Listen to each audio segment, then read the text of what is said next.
आज हम बात करेंगे addition of vectors, resultant vector. The resultant vector of two or more vectors can be defined as the single vector which produces the same effect as two or more vectors combined together. It means combinedly produces. It means मान लिया दो vector हैं, मान लिया एक vector यहां पर है ए वेक्टर, दूसरा वेक्टर है बी वेक्टर। अगर उन दोनों को हम जोड़ते हैं मान लिया तो it will be in same direction, और इसका जो मैग्नीट्यूड है यहां पे ये दोनों जुड़ जाएगा। सो ये जो वेक्टर है that will be resultant vector that will be equal to A vector plus B vector.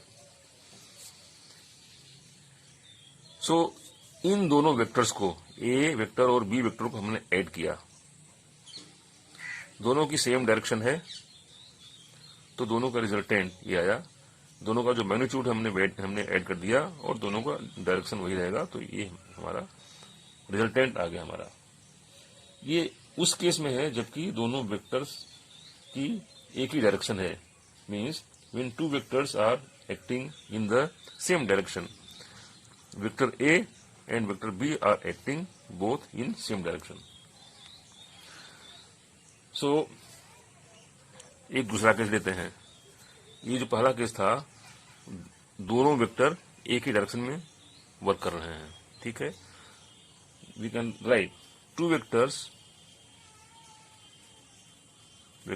Working in same direction.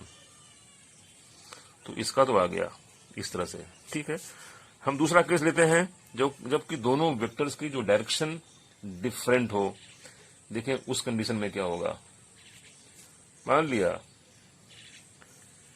एक वेक्टर ए इधर लग रहा है, मान लिया एक वेक्टर लग रहा है और बी वेक्टर लग रहा है, ठीक है। मान लिया ए वेक्टर इधर है, ए वेक्टर, और बी वेक्टर इसकी एक डायरेक्शन है, ठीक है। अब देखते हैं कि इसका क्या होता है रिजल्टेंट। अब इस केस में क्या होगा, हम देखते हैं कि देखिए बी वेक्टर ज्यादा है, बी वेक्टर ज्यादा है। तो अब देखिए कि हम इसको कैसे करते हैं। सो इसकी डायरेक्शन अलग है, तो इसको हम जब निकालेंगे so it will be something like this. R vector will be A vector plus इसकी डायरेक्शन अलग है माइनस बी वेक्टर। इसकी डायरेक्शन अपोजिट है, तो इसलिए इसमें से ये माइनस होगा और जो नेट की इसका वेक्टर आएगा आर, ये रिजल्टेंट यहां भी आएगा और इसकी जो डायरेक्शन है वो इस साइड में होगी।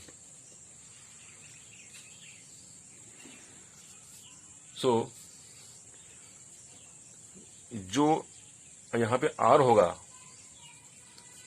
होगा वो इस तरह से होगा। इसको हम ऐसा भी कर सकते हैं, यहां तो हमने ऐड किया है, इसको हम इस तरह से भी लिख सकते हैं। इसकी डायरेक्शन अलग है तो इसको हम सीधे सीधे माइनस कर दें। R vector will be equal to A vector minus B vector. तो आर की जो वैल्यू होगी that will be mod of A vector minus B vector, ठीक है। इफ, अब यहां भी देखिए, इफ इन दोनों केस में देखते हैं, इन दोनों केस का जो क्या रिजल्ट निकला। If B is more than A then direction of if b vector is more than a vector, then direction of r vector is along b vector. यहाँ b जाता है तो इसकी जो डायरेक्शन है इधर आ रही है, इधर मीन्स टुवर्ड्स b वेक्टर. ये वाला केस है. दूसरा केस इसको हम ले सकते हैं, अगर जैसा ऊपर, जैसे अगर मान लिया if a vector is more than b vector, then direction of r vector is along a vector. इसको हम शो कर सकते हैं, जैसे कि जो दूसरा वाला केस है हम यहाँ शो करते हैं.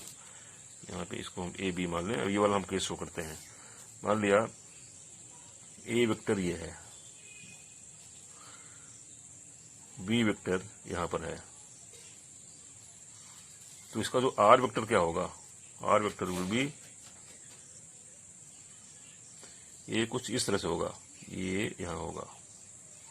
तो आर वेक्टर विल बी यहां क्या होगा, ए वेक्टर माइनस बी वेक्टर. इसमें से हमने ये घटा दिया, ये ज्यादा है, इसका जो रिजल्टेंट है वो इस साइड में होगा. ठीक है, ये दोनों इसका इस तरह से ये है. ठीक है, और इसमें हम एक चीज और बात कर लें. अगर मान लिया हम किसी, if we multiply some number with a vector, if we multiply some the vector by real number, यानी स्केलर, मल्टीप्लीकेशन